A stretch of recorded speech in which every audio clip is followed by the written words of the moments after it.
ఇదైతే నాకేలారాటం, విశ్వసించి నిలుచుంటేనే ఇస్తాడు విజయ కిరీటం.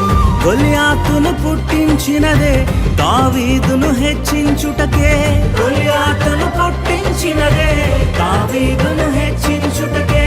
కిరీటం కావాలంటే గొలియాతులు రావద్దా, కిరీటం కావాలంటే గొలియాతులు రావద్దా.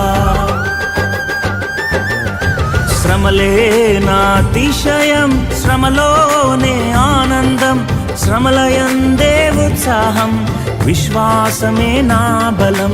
శ్రమలే నాతిశయం, శ్రమలోనే ఆనందం, శ్రమలయందే ఉత్సాహం, విశ్వాసమే నా బలం. విత్తనం విరుగకపోతే ఫలించునా?